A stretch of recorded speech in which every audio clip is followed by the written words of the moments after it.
Welcome. Halo semua. Terima kasih sudah sampai di akun YouTube channel ini.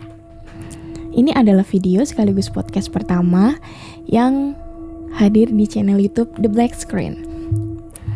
Akun YouTube channel ini kedepannya akan membahas tentang kisahku dan mereka yang biasa kalian sebut dengan makhluk tak kasat mata. Mungkin nanti ke depannya di beberapa episode ini kalian juga bisa menceritakan pengalaman dan kisah yang pernah kalian alami ketika bersinggungan dengan mereka. Dan dengan adanya platform ini, aku jadi tahu ternyata aku bukan satu-satunya manusia yang bisa berkomunikasi dengan mereka. Pengalaman pertama itu kejadiannya pas aku masih kecil. Pas aku masih sekolah SD kelas 6. Untuk background sekolah sendiri, aku tuh sekolahnya di SD negeri yang pulangnya tuh sekitar jam 1-an gitu. Nah, jadi ceritanya aku itu pas masih sekolah diantar sama dijemput sama bapakku. Nah, kebetulan waktu itu bapakku lagi telat jemputnya. Aku nungguin lah di sekolah. Namanya juga anak kelas 6, gampang banget bosannya. Apalagi tuh nungguinnya agak lama gitu loh. Jadi aku mutusin buat jalan-jalan di sekitar lorong sekolah itu sambil nengok-nengok. Barangkali ada temanku juga yang sekiranya belum pulang, yang kebetulan kondisinya sama kayak aku yang lagi nungguin dijemput juga. Sebelumnya aku mau disclaimer, sekolahku ini punya 2 lantai yang dimana setiap lantainya itu punya ruang kelas yang di paling pojok gitu. Karena sekolah ini kan letter L gitu kan. Nah, kalau kedapatan kelas yang di situ, ruangannya emang agak kedap dan gelap sih, karena memang posisinya di pojok. Terus aku lewat lah ruangan itu, dan aku ngeliat ada satu anak laki yang kayak belum dijemput juga nih. Terus aku ngajak ngobrol dia lah. Ini posisinya aku masih di pintu ya. Nah, dia tuh posisinya lagi nelungkupin 2 tangannya ke meja, nyender gitu. Aku ajak ngobrol lah. Kok kamu sendirian?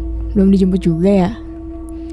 Tapi si anak laki ini gak gerak dari posisinya, gak bergeming lah. Pas aku datang tuh dia nggak bergerak sedikit pun. Terus aku coba lah samperin masuk ke ruang kelasnya, tapi belum ngedeketin si posisinya dia ini ya, masih agak di depan lah, depan papan tulis. Aku bilang lagi, aku juga belum pulang, belum dijemput sama bapak, aku nggak boleh pulang sendiri. Terus aku dengar sayup-sayup dari lorong belakang aku tuh ada suara tepakan sendal gitu. Terus suaranya cepet banget.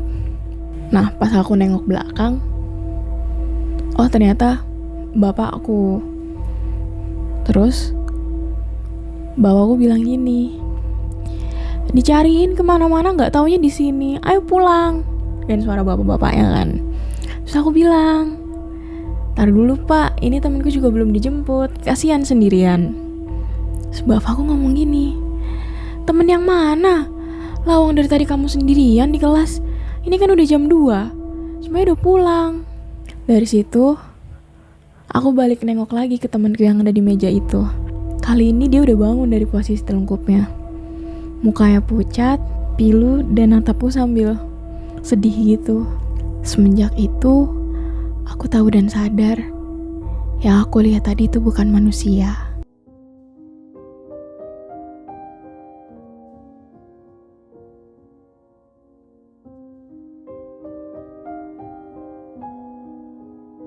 Aku sambung lagi kali ya ceritanya pas aku masih SMP. Jadi pas SMP itu aku kalau berangkat sama Pak Deku yang kebetulan tempat kerja dan sekolahku tuh searah. Karena masuknya itu dia juga pagi kebetulan. Nah, SMP itu bunyi lonceng itu jam 7. Cuman aku kadang jam 5:30 sampai jam 6 itu aku udah nyampe, karena ya balik lagi karena aku bareng sama Pak Diku itu. Nah, aku sekolah di salah satu SMP negeri di Jakarta Selatan yang gedungnya letter U. Nah, kebetulan pas SMP kelas 1 itu atau kelas 7, aku itu dapet ruang kelasnya yang di pojok dan lantai 3. Kalian tahu gak sih kalau misalkan kelas abis dirapiin itu yang kursinya disenderin ke mejanya. yang kayak orang mau sholat ruku gitu loh. Jadi disenderin si kursinya ke mejanya. Jadi pas itu masih pagi-pagi banget, belum ada yang datang. Terus aku naik ke ruangan kelasku. Nah, semua kursi tuh udah dirapiin sama penjaga sekolahnya buat miringin ke mejanya. Kalian mungkin bisa membayangkan ini kali ya. Nah, pas aku sampai itu salah satu kursi itu ada yang jatuh. Maksudnya jatuh itu sudah berdiri yang tegak gitu loh. Jadi misalkan sudah sebagaimana meja dan kursi berdiri pada umumnya. Nah, itu tuh aku baru sampai pintu, belum masuk ke dalam ruang kelasnya. Kalau misalkan dia jatuh ke belakang, itu aku masih kepikiran, oke, itu angin.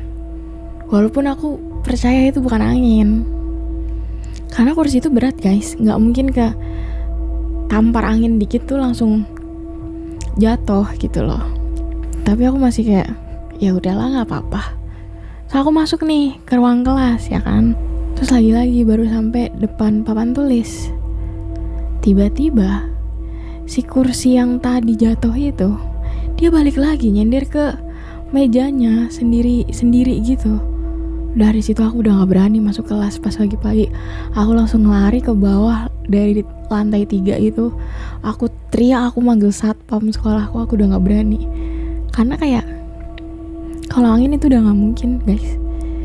Maksudnya dari kursi yang berdiri biasa, terus dia akhirnya jadi nyender sendiri ke mejanya gitu loh. Jadi di episode pertama baru itu aja yang bisa aku ceritain. Nanti ke depannya akan ada cerita-cerita menarik lainnya. So, sampai jumpa.